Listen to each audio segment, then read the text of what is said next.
우리 주신 하나님 말씀은 신약의 마태복음 12장입니다. 마태복음 12장 33절부터 37절까지의 말씀을 같이 읽겠습니다.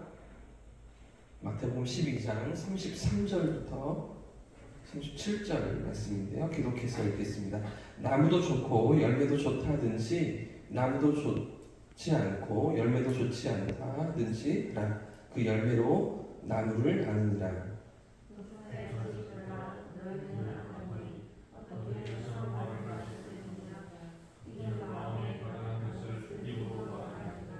선한 사람은 그 쌓은 선에서 선한 것을 내고 악한 사람은 그 쌓은 악에서 악한 것을 내느니라.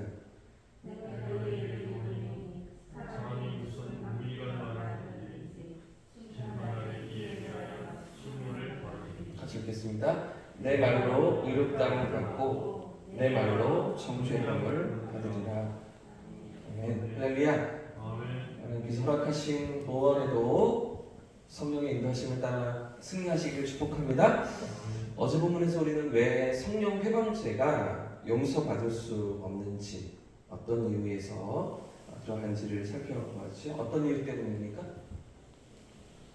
오래 참으시고 기회를 주시는데도 불구하고 회개치 않는 죄이기 때문이죠. 전혀 돌이키려 하지 않고 또 성령의 음성을 끝까지 거절하는 것, 그게 성령 회방죄이기 때문이었습니다. 단순히 성령을 회방한다, 성령을 거역한다 이 정도가 아니라 끊임없이 성령을 거슬러서 지속적으로 반복적으로 죄를 범하는, 그게 바로 성령 회방죄이기 때문이었는데, 자, 그리고 이어지는 오늘 본문은 지금까지 우리가 마태복음 12장 전체에서 살펴본 이 바리새인들의 완악함, 예수님께 대한 어떤 그 태도, 그들의 죄를 지적하시고 질책하시는 그런 예수님의 말씀이신데요. 아주 강한 어조로 책망하시는 그런 예수님의 모습이 나타나고 있습니다.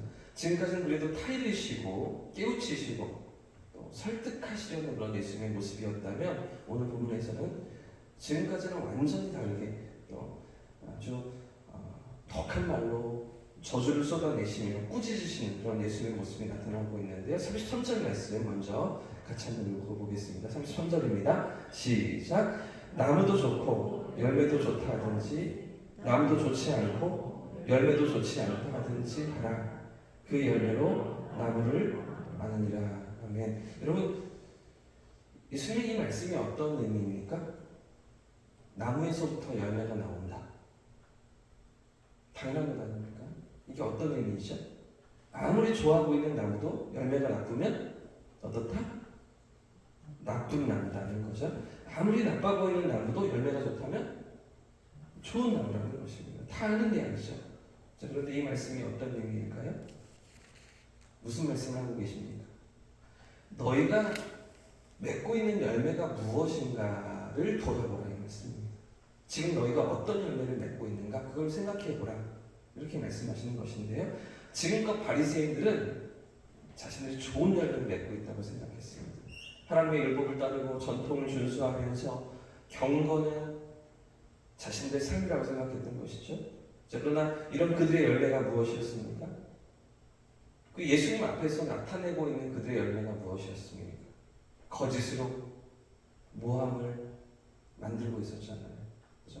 그들 안에 분노가 일어나면서 자신들의 입장과 다르다고 생각하면서 그 예수님을 상대방을 잡아 죽이려고 하는 악함이 그들 안에서 일어나고 있지 않았습니까? 그 열매를 돌아보라는 것이죠. 너희가 맺고 있는 열매가 무엇인가 생각해보라 이렇게 지적하시는 것입니다. 여러분, 오늘 우리는 어떤 열매를 맺으면서 살아가고 계십니까? 오늘 나의 삶을 통해서는 어떤 열매들이 나타나고 있으십니까? 우리가 살아가는 삶의 자리에서, 가정에서, 일터에서, 삶의 현장에서 어떤 열매들이 맺혀지고 계십니까? 예수를 믿는데도 10년 전이나 5년 전이나 별반 다르지 않다. 그런 문제가 있는 거죠. 10년, 20년 신앙생활의 연수는 더해가는데 그런데도 내 삶의 모습은, 우리 삶의 신앙 인격은 그대로이다. 그럼 좀 생각해 봐야 하지 않겠습니까? 여러분, 주님을 닮아가는 성도님들 되시길 축복합니다. 우리 삶의 모습이 그렇죠? 예수님을 닮아가는 저와 성도님들 되시길 축복합니다. 나는 포도나무여 너희는 가지니 말씀하시면서 나를 떠나서는 너희가 아무것도 할 수 없다 라고 말씀하셨는데 저에게 탁 붙어 있으면서 그죠? 선한 열매를 맺고 좋은 열매로 나아가는 우리의 삶이길 축복합니다. 자, 그러니까 지금 바리새인들을 향한 예수의 말씀이 무엇입니까? 너희는 나쁜 나무라는 거죠. 좋은 나무가 아니라는 것입니다. 이것을 깨닫고 그 악한 삶의 자리에서 돌이키라 이렇게 지적하시고 이렇게 말씀하시는 것인데요. 자, 근데 문제는 오늘 본문에서 예수님은 한 걸음 더 나아가십니다. 사실 지금 이 바리새인들의 입장에서는요, 그들을 보고서 악한 나무라고, 나쁜 나무라고 말씀하시는 것만도 상당히 모욕적인데, 자, 그런데 또 이어서 하시는 말씀은 무엇일까요? 자, 34절과 35절 말씀을 같이 읽어보겠습니다. 시작. 독사의 자식들아, 어떻게 선한 말을 할 수 있느냐? 이는 마음에 가득한 것을 입으로 말함이라. 선한 사람은 그 쌓은 선에서 선한 것을 내고, 악한 사람은 그 쌓은 악에서 악한 것을 내느니라. 아멘. 그럼 이보다 더 모욕적인 말이 있습니까? 이보다 더 심한 저주가 있습니까? 그러니까 지금 예수님은 아주 대놓고서 저주를 쏟아부으시는 것인데요. 여러분, 엊그제 야당 대표가 대통령을 만나면서 15분 동안 작심하고서, 그죠? 시작하면서부터 준비한 10페이지 글을 읽었잖아요. 자, 그러는 동안 대통령의 표정이 어떠했습니까? 가만히 듣기는 했지만 심기가 불편한 거죠. 다 느껴지는 건 아닙니까? 그 옆에 있는 같이 앉은 사람들만 아니라, 그죠? 뉴스로 보는 국민들까지 다 느껴지는 게 무엇입니까? 바른 말이든 뭐 틀린 말이든 어쨌든 이 대통령 자신과 관련된 여러 가지 사건들이 있다 보니까 그러니 표정 관리가 쉽지 않은 거죠. 좋은 반응이 나올 수가 없는 것입니다. 그래서 결국 2시간 15분 회담이 끝나고 발표가 무엇입니까? 합의문 없다. 다음에 또 만나기로 했다.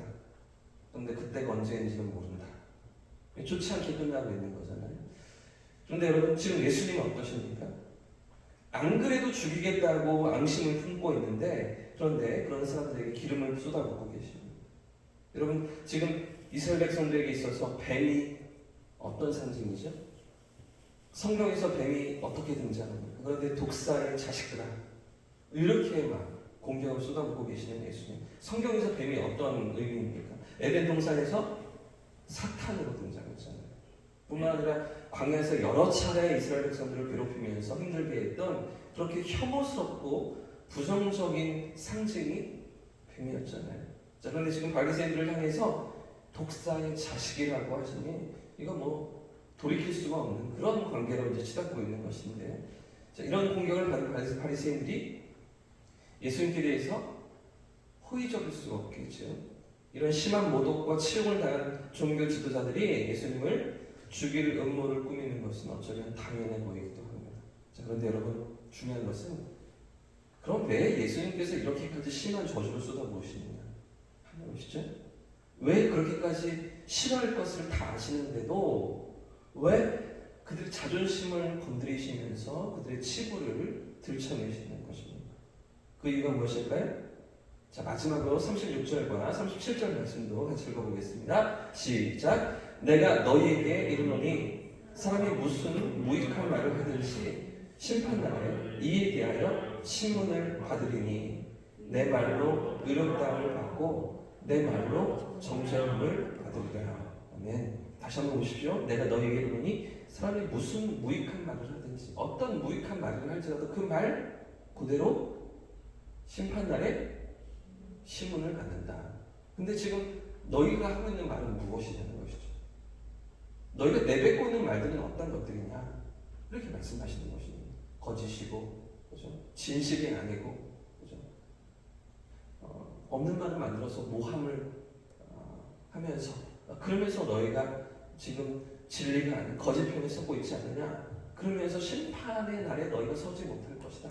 이렇게 말씀하시는 것인데요. 여러분, 왜 예수님께서 이렇게 심한 저주를 쏟아부으실까요? 이유가 무엇입니까? 마지막 날에 심판이 있기 때문입니다. 결국 우리 인생은 하나님 앞에 그 심판대 앞에 서야 할 인생이기 때문이죠. 삶의 열매를 가지고서 우리 삶의 열매를 가지고서 좋은 열매이든지 나쁜 열매이든지 선한 열매이든지 악한 열매이든지 그 열매를 들고서 하나님 앞에 서야 할 인생이기 때문입니다. 사랑하는 여러분, 오늘 우리의 열매는 좋은 열매이기를 축복합니다. 선한 열매이기를 축복합니다. 우리 안에 계시는 성령의 인도하심을 따라서, 말씀의 인도하심을 따라서 거룩의 열매, 진실의 열매, 믿음의 열매, 사랑의 열매로 나아가는 저와 우리 성도님들 되시기를 예수님 이름으로 축복합니다. 함께 찬송하고 기도하겠습니다. 찬송가 190